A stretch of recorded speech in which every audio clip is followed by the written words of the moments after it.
अलैकुम वरहमतुल्लाहि वबरकातुहू। जोइया ला एसोसिएशन में राना हमज़ा जी जोइया एडवोकेट हाई कोर्ट की तरफ से मेरे तमाम दोस्तों को, कलीग को, बहन भाइयों को, आम शहरियों को मोस्ट वेलकम। उम्मीद है आप सब लोग खैरियत से होंगे।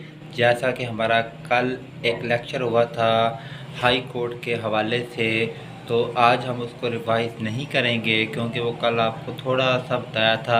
आज हम अब साथ 3 किताबें लगातार कंटिन्यू करेंगे, एक दिन एक बुक, एक दिन एक बुक, एक दिन एक बुक। कल हमने हाई कोर्ट के बारे थोड़ी सी तफसील पढ़ी थी, आज हम फैमिली लॉ शुरू करेंगे। मैं आपको फैमिली लॉ के मतलब जितने भी चैप्टर्स हैं, अमेंडमेंट हैं, उनके बारे थोड़ी सी तफसील से बताना चाहूँगा। फिर फैमिली लॉ में जो सबसे आसान और सबसे पेचीदा केस होता है तनसीख निकाह का, उसके बारे में आपको एक लेक्चर देना चाहूँगा।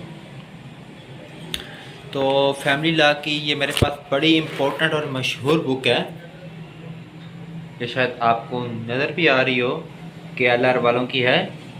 बहुत अच्छी बुक है, इसमें मुकम्मल अमेंडमेंट्स हैं। अल्हम्दुलिल्लाह मेरे पास इस टाइम तकरीबन 2.25 लाख की सिर्फ लॉ की किताबें पढ़ी हुई हैं। मेरी अपनी 6 किताबें मैंने खुद लिखी हुई हैं।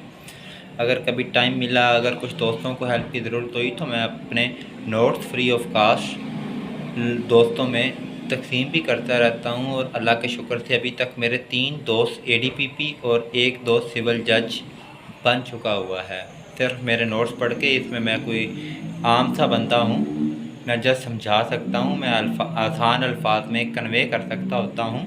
बेशक मेरे अंदर भी बेशुमार कोताहियाँ हो सकती हैं, लेकिन मैं अपनी तरफ से भरपूर कोशिश कर सकता हूँ। ये जो फैमिली लॉ की बुक है, इसमें क्या क्या है, इसके कंटेंट्स क्या हैं। The Muslim family law ordinance 1961, west Pakistan rules under Muslim family law ordinance 1961, the fact family courts act 1964, the west Pakistan family courts rules 1965, the declaration of Muslim marriage act 1939, the Guardian and Wards Act 1890, the Child Marriage Restraint 1929, the West Muslim Personal Law Shariat Application Act 1962, the Punjab Muslim Personal Law Shariat Application Removal of Different Act 1975। ये है book की law reports KLR publication की है, 9 Fane road behind new Punjab bar council. इनका cell number है 37363745। फिर cell number है 0312732140। फिर सेल नंबर है 0333422205। ईमेल एड्रेस है zaidil84@gmail.com। तो जनाब ये तो था इस किताब के हवाले से थोड़ा सा इंट्रोडक्शन। तो इसके अब मैं आपको चैप्टर बता दूं। इसका जो पहला चैप्टर है, इसकी जो समरी है, समरी में वही है कि पेज नंबर फ़लाँ से लेके फ़लाँ तक फ़लाँ चैप्टर है, फ़लाँ से लेके फ़लाँ चैप्टर है, तो उसको हम नहीं छेड़ेंगे।